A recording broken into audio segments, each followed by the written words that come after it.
Uh, Hello, everyone, and welcome to the Spring 2020 Graphic Design and Interactive Media Group Advisement session. This is what we would normally do in Great Hall with all of us together in one place, but given the circumstances, we're doing it online. Um, this presentation is really just about making sure everyone has the information that they need as we go into Advisement Day and get ready to meet with our advisors, and to let you know about any updates to the program or anything like that. But before we get started, a few thoughts about kind of where we're at. Um, these are kind of extraordinary times right now, and I think it's important for us to just recognize that everybody, students and faculty and our families and friends, are dealing with a lot right now, and kind of figuring out whole new ways for us to do our jobs and for us to go to school and do our classes and do our work.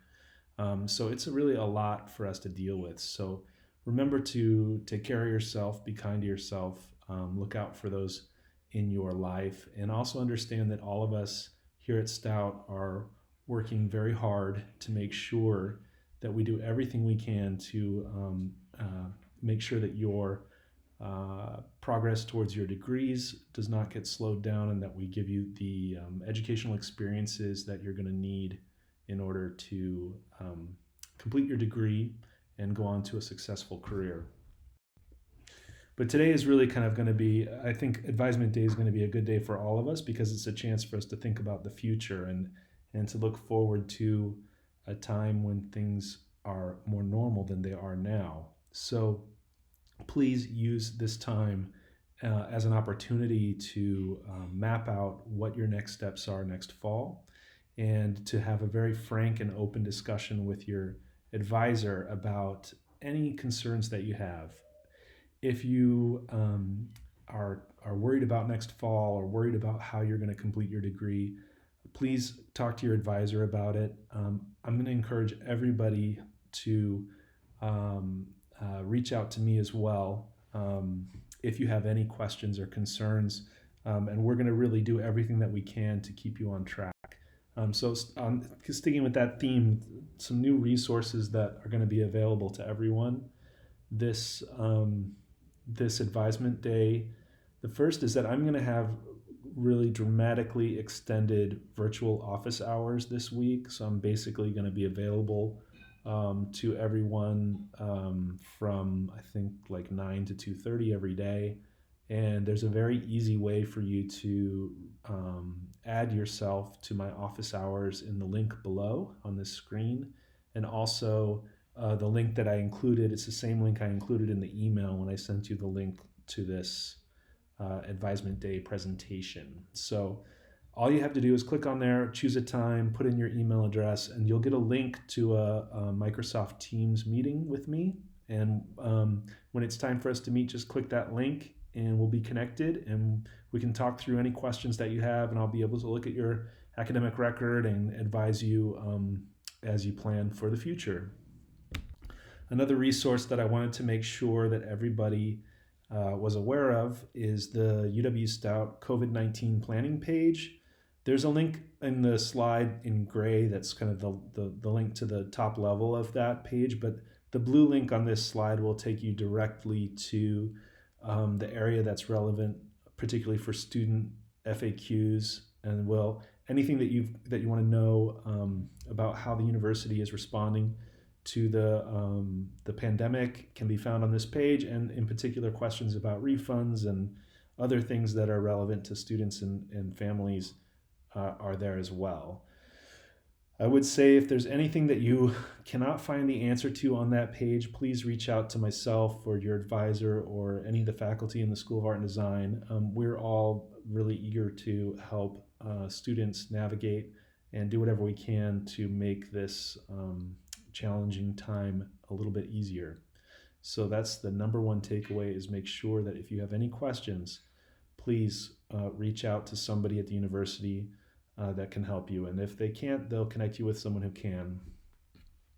Okay, with that out of the way, now this is kind of the normal Advisement Day info that I talk about every semester. So, but I did make the presentation a little shorter this time, and just touching on some of the really key some of the really key stuff that we need to make sure that we keep in mind as we plan for next semester. A couple of things that are the same as every year, every semester. Your first step today or on advisement day is to make sure that you connect with your faculty advisor.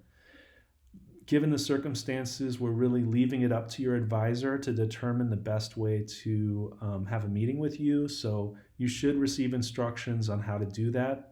Those meetings will take the shape of a phone call or an email or a video chat or any kind of virtual connection to make sure that the plans that you have put in place for next fall are going to work and answer any questions that you have. The second thing that you need to do today is to make sure that before you meet with your advisor, that you review your academic requirement report and make sure that you know where you're headed for next fall. So please, just like with any other advisement day, be certain that when you make that connection with your advisor, you have a plan. And I would say that probably this advisement day more than others, it might be a good idea for you to have a plan B as well. Figure out the classes that you want to take, and then just think about what you might do if those classes, if those offerings change. We don't anticipate they will, but it's a good idea for you to think about a plan B every semester, not just this semester.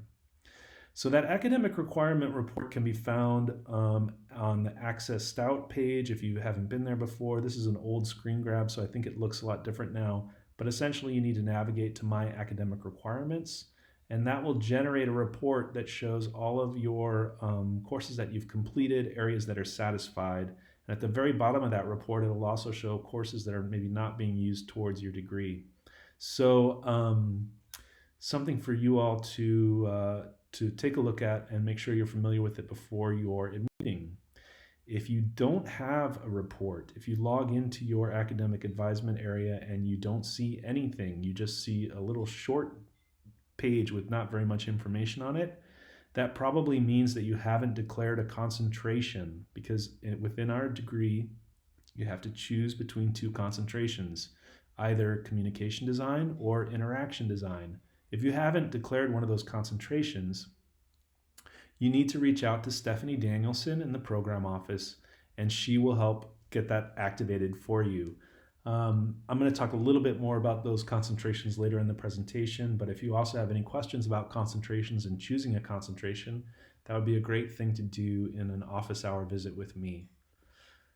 I'm going to talk about general education do's and don'ts. These are things that trip up students every semester, so it's worthwhile to review them. A lot of you are probably already familiar with that, but with a lot of these, but it's always good to refresh your memory. So I'm just going to walk you through the most important things to keep in mind.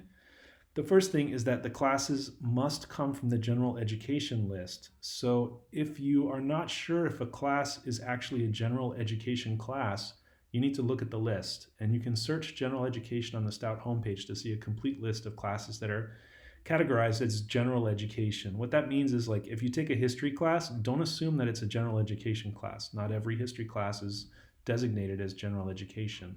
It's a special process that the class has to go through to get approval. So if it's not a gen ed class, it will never count for a gen ed category. That's the first thing to know. The second thing is that it must come from the correct category. So for example, analytic reasoning. So each gen ed class is designated to satisfy certain categories. So make sure that you know that the class that you're intending to take to satisfy a particular category actually will satisfy that. If it doesn't show up on a list somewhere, it's not going to do it. And it's actually quite difficult to get those substitutions put in if you think you're going to do that. It's often, the majority of the time, the provost's office will not approve those kinds of substitutions. Another thing for you to be aware of is to pay extra special attention to the number of credits that are required for a particular general education category. So particularly in the sciences, you'll find that there'll be 3 credits plus a 1 credit lab. You want to make sure that if you're going to take one of those 3 credit classes, that you can take the extra 1 credit lab alongside it. You want to make sure that you do that. Otherwise, you may get stuck taking a different class, an extra 3 credits just to get the 1 credit lab. The fourth point to remember is that courses cannot double dip in the main general education categories. They can only do that in the res and global perspective categories. So this is like a major source of confusion for students every year, but I'll try to explain it as best I can. So here's an example of a course that satisfies several different categories. But this is how it works. So from the course listing at the top of this slide, you can see it says DES 150, Intro to Sustainable Design and Development. This course is worth 3 credits. And then you'll see listed in bold the different general education categories that it can count towards. It can count as a contemporary issues or a global perspective. Those are 2 primary categories. It cannot count as both of those. It can also count as social responsibility and ethical reasoning, which is a 3rd category. So you have to decide, sorry, I misspoke. Contemporary issues and social responsibility and ethical reasoning are primary categories. So it can only count for one of those. Global perspective is a secondary category, so it can count that and and contemporary issues. So if you look at the formula along the bottom, this is maybe the clearest way to do it. It can be contemporary issues and global perspective. It can be social responsibility and ethical reasoning and global perspective, but it cannot be contemporary issues and social responsibility and ethical reasoning and a global perspective. If you have any questions about this, I know it's super confusing, please shoot me an email or sign up for one of my Advisement special office hours during this week, and I will clarify it for you. One more thing to keep in mind is that, okay, now we're going to talk about the advisement guides that everybody has. I'm just going to walk through one really quickly just so you know what you're looking at. Most of you are already familiar with your advisement guides. Basically what it is, it's a piece of paper that explains all the degree requirements on one side, and then it has the 8-semester sequence on the back. So we'll just go through this really quickly. So this is what they look like. In the upper right corner, there's a number that'll be the program plan year. So that's the year that you started in the degree. So we're going to look at a 2017 program plan. This could say 2019, 2018, whatever. What that means is that that's important because we do change curriculum from year to year. So depending on which year you started the program, that's kind of the contract that we made with you, and those are the courses that are required to graduate. So that should be your guide for as you plan your academic career. So make sure that you know that you're looking at the correct program plan and you know what year you started the program. At the top of this, you'll see those racial and ethnic studies degrees and the global perspective, the global perspective credits. Those are those kind of secondary gen ed categories that I was talking about. There's a lot of classes that will satisfy these, but you need to make sure that you're doing it and that you're choosing the right courses. The racial and ethnic studies one is the one that causes the most confusion. So you can take either 2 Res A classes or a Res A and Res B class, and just make sure that you are paying attention to that. Over on the left-hand column, we've got all of our general education requirements, which are broken down by the different categories, and they say how many credits. You'll see some of them are called out to be specific courses, like under Arts and Humanities, you must take Art History 223, which is the survey of art ancient through medieval, and Photo 130, Intro to Photo, Still and Moving Images. So that's important to just be aware of and keep track of. Speaking of general education classes, we have a new general education class that we're offering in the fall for the first time, which is Design 101, which is Design Thinking in Society. This is not a studio design class. This is the first time we've offered a class like this. It's lecture based. It will count towards some general education categories. So it'll take care of a global perspective, which is one of those secondary categories, but in the primary gen ed categories, it'll take care of social responsibility and ethical reasoning. So if you're missing 3 credits of social responsibility and ethical reasoning, this would be a great class to take for design students to get some more design thinking into their course experiences. And it's going to be an interesting new gen ed offering that we hope to see a lot of students take advantage of. Moving along down the program advisement sheet, on the bottom of the left side, you'll find all of the major requirements, what we call the core studio section. This is the classes that all graphic design students must take. The sheet that we're looking at is a communication design concentration sheet. And so one of the classes that's required is printmaking serigraphy. In the past, each section of serigraphy offered a different area of focus within a different technique within printmaking. So we would always have to tell students which section to take. Well, all of the curriculum for printmaking has been rewritten, and each different technique has its own course number, which should make this much simpler. So serigraphy is now Art 220. So you want to look for Art 220 in the program, in the offerings, to satisfy that serigraphy requirement within our major. This is the complete list of new printmaking course numbers that are going to be offered in fall of 2020. So serigraphy is now Art 220, relief is Art 219, monotype is Art 222, and then there's a new course which is intermediate and advanced printmaking, which is Art 317 417, and that's going to be a class for all intermediate or advanced printmaking techniques. So if you've taken if you've taken serigraphy and you want to do another semester where you explore a more intermediate level of serigraphy printmaking practice, you would take Art 317. These are some slides that Professor Brier put together about those different processes. So we have relief printmaking. Here's an example of what relief printmaking entails, an example of serigraphy. Monotype is a new course that hasn't been offered in a long time at Stout, but it's really exciting and has a lot of different possibilities. So I'm really happy to see that we have a monotype printmaking class in rotation. So I'd really encourage you all to explore that. And then the intermediate and advanced section, which is a combined section of Art 317 and 417. As we look into the fall, we've got one section of serigraphy. If you need to take serigraphy and you're getting towards the end of your career at Stout and you're unable to get into that class, please get in touch with me and we'll see what we can do in terms of potentially substituting another printmaking technique for that serigraphy class. Moving along, we've got our advanced topic studios in graphic design. So these are those classes that you take in your junior and senior year. These are classes that you must complete graphic design 2 prior to entering these classes. These are those elective courses where you choose 3 over the course of 3 separate semesters. They must be taken in separate semesters and prior to senior project. So if you've completed GD2, if you're in GD2 right now, you must choose one of the advanced topic studios for next fall in order to continue to move towards graduation. Later in the presentation, I'll have slides that show what we're offering in advanced topic studios, and so you'll get a chance to look at those.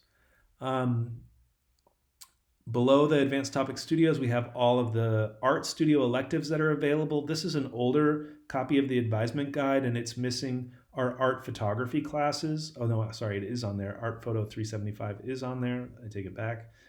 Some of these numbers have been updated, but as you all know, you need to take 3 classes from this art studio list as part of your degree in graphic design. Moving along, we've got our art history classes. You've got your second survey class, your history of design, and your art history elective. Just a note that art history 222, which is intro to art, does not count as an art history elective for graphic design students or for any BFA students. That's more of a gen ed class. Just a few notes here to always keep in mind.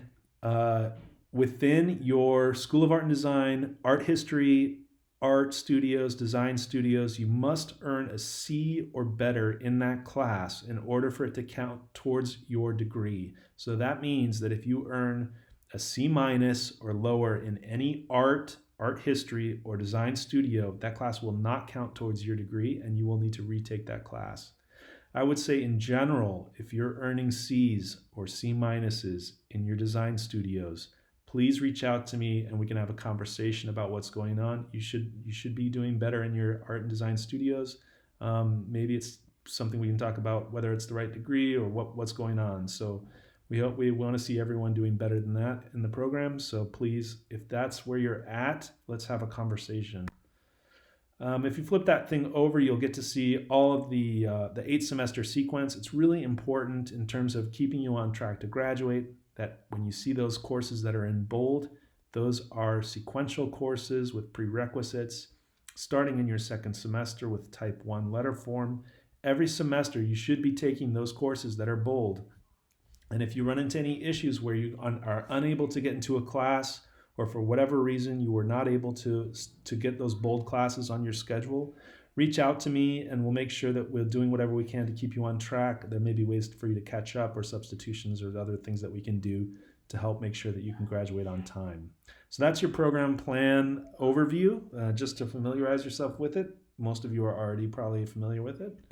Now we're going to just talk about what special courses are going to be offered in the fall so that you can plan for what classes you want to take. Within the graphic design program, typically all of those foundation classes are going to be offered type 1, type 2, graphic design 1, graphic design 2, intro to web, user experience design. Those classes are offered every semester. It's the classes that are where those upper level design studios that are elective that we rotate from semester to semester. So these are going to be the offerings for fall of 2020. The first graphic design advanced topic studio that we have is advertising design, and as the name suggests, it focuses on design for advertising. This is a really fantastic class if you're interested in going into advertising or into any. It's going to be great for any graphic design student, really. It focuses on developing advertising campaigns and messaging across multiple platforms, and how do we be strategic and how do we handle messaging, and it's a fantastic course. We have advanced interactive media design, which is DES 385. You must take DES 371 prior to taking advanced interactive media design. We are not offering a section of DES 371 in the fall, so if that's a class that you were slated to take, you will take that in the spring. So if you are concerned that that's going to cause any delays in your progress towards graduation, please contact me and we can talk about what your plan is, or talk to your advisor and make sure that they know that you're going to stay on track. Sorry that there it is, publication design. So publication design is, I told myself I would do this in one take, so we're going to do it in one take. The next advanced topic studio is publication design, DES 386. This is going to be a class that's focused on the design of publication, print, booklets, books, annual reports, magazines, anything that rotates around the design of publications are going to be explored in this studio. Product and packaging graphics, DES 410, will also be offered. This is a class that focuses on the design of packaging, 3D projects. It's a fantastic class. It's one that you should definitely consider taking. We'll also, of course, have senior project. We offer senior project every semester. So if you have completed your advanced topic studios and are set to take senior project in the fall, you need to email me so that I can add you to the class. So I'll be teaching that in the fall. Senior project is a weird class where you can't just register for it online. You need to send me an email and then I need to register you for the class. So if you know you need to take senior project in the fall, send me an email. Don't try to enroll online. Don't bother Stephanie in the program office. Just send me an email.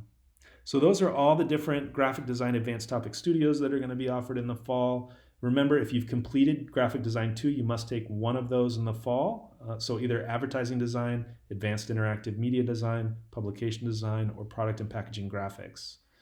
Looking at what else is going to be offered at the school level, all the different design and art classes that are in rotation for fall of 2020.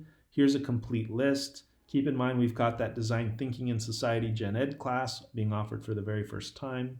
There's a whole slate of printmaking classes available. In terms of art history, we've got a few art history electives that are being offered: history of interiors, modern art, Japanese and art and culture, and the history of interactive media. So if you need to take an art history elective, those are the options that are available for fall of 2020. Looking ahead to summer of 2020, as all of you know, we were not offering any graphic design summer online classes, and there are no art summer classes as well. And there's only one class, actually this is not an accurate slide, there is one class, but it's for animation and video, so it doesn't apply to graphic design students. So essentially there are no summer classes for the School of Art and Design this summer. That doesn't mean that there aren't other online classes, general education classes at the university that you can take to take care of some gen ed classes this summer, but there aren't any art and design studios. I know there's been a few students that I've been in touch with who had planned on taking a summer online graphic design studio. I have talked to all of those students and have figured out plans for them.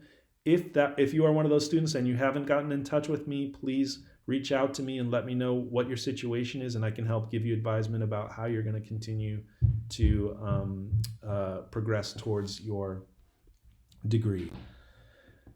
Okay, so let's talk about concentrations and minors. As I mentioned earlier in the presentation, if you haven't declared a concentration yet, contact Stephanie Danielson in the program office. It's really important for you to choose a concentration. Changing concentrations is quite straightforward. It's just a form that you fill out. So it's something that if you decide you're going to do one and you change your mind, it's something we can talk about. If you have questions about concentrations, please talk to your advisor. If you want to talk to me about it, I'm happy to talk about which concentration might be the right fit for you. There are different plans you can see through the program office to look at what courses are required. The other thing to keep in mind is minors. If you have room on your schedule, if you have the interest and the motivation, adding a minor to your design degree is a great idea. There's a lot of minors available on campus. Studio art and art history are really obvious ones because you already are taking courses in those areas, so it requires fewer courses to add those minors to your degree. We've got a new minor in graphic media and print management, business administration, journalism, communication studies, photography, psychology, retailing, performing arts, video tech. There's lots of web tech. There's lots of different majors on or minors on campus that can really round out your degree and give you additional skills and make you a better designer. So consider doing a minor. Again, that's the kind of thing you can talk about with your advisor. Each minor has a faculty person who's the designated advisor for that minor. So if your advisor can't answer a question for you, you can always reach out to the minor advisor and talk to them directly about what would be involved in adding a minor. I wanted to talk about co-ops and field experiences. I also want to just recognize that this is a really difficult time in terms of the economy and where it's going. Just to try to to be out in the marketplace looking for work, everything is essentially shut down. So, and we recognize that, and we recognize that this is going to be a really challenging summer, most likely for students who are looking for co-ops and field experiences. So what I would say is to keep the communication open with me. If you are really struggling to find a co-op or a field experience, let's set up a meeting to talk about what your options might be. With that said, I'm going to walk through the process for those of you that maybe are freshmen or sophomores, and this is something that you'll be doing in future summers or during the semester. It'll give you a chance to understand how co-ops and field experiences are set up and how you go about getting them or how you go about registering for them. So the first thing for everyone to do is to connect with Career Services. So on the Career Services site, once you get registered there with CareerLink, you'll be able to see pre-approved co-ops that will satisfy the requirement within the degree. So I get emails from Career Services nearly daily with co-ops that they are asking me to approve for graphic design, and most of the time I do. So there should be a list of co-ops that are already there, that are ready to go, that you just need to apply for with different deadlines. So it's really important to get connected with Career Services, even if you're not looking for an internship now, but just to get familiar with the system and to understand how it works and start to look out for opportunities that might be a good fit for you. You can also find your own internship and bring it to Career Services for approval. So this is the way that a lot of our internships actually within graphic design tend to happen, is students get an opportunity through their own network or through applying online to different internship opportunities.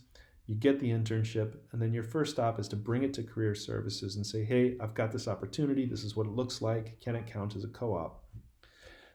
Career services has certain standards for what a co-op needs to be. One of them is that it must be for 320 hours and it must be paid. So if you bring your internship to career services and they say, you know what, this doesn't meet our requirements, then your next step is to come and talk with me.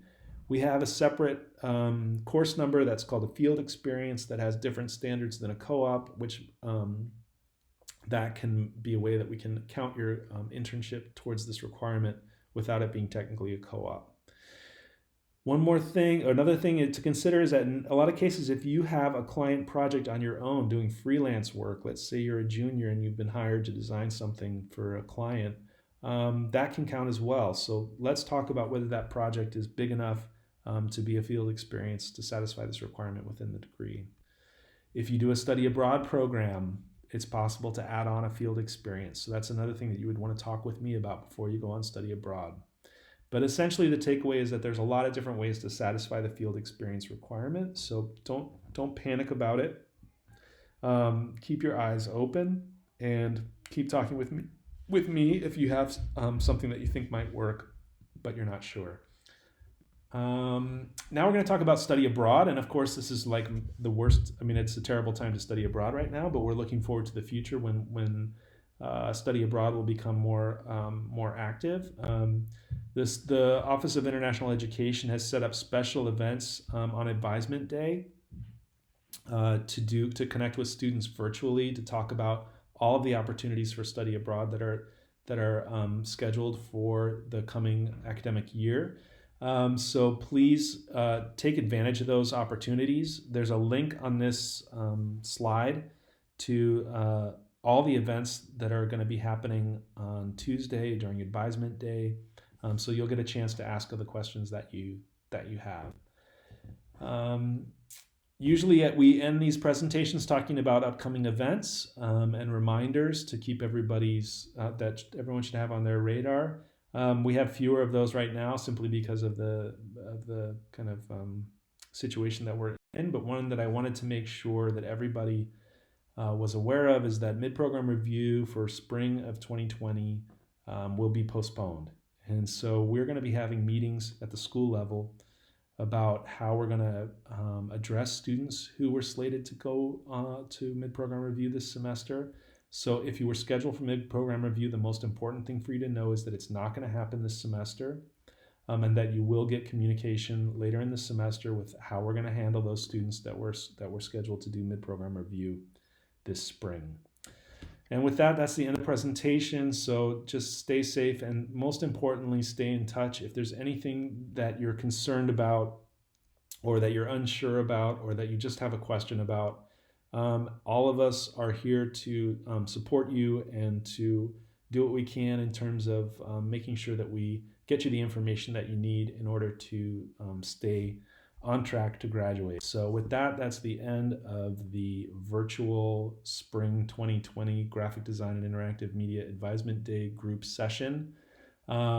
Please make those appointments with your advisors and make sure that you connect with them one way or the other.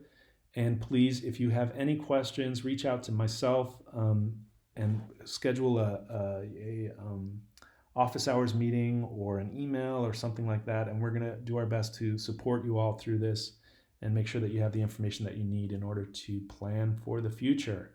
So with that, have a good advisement day and talk to you later.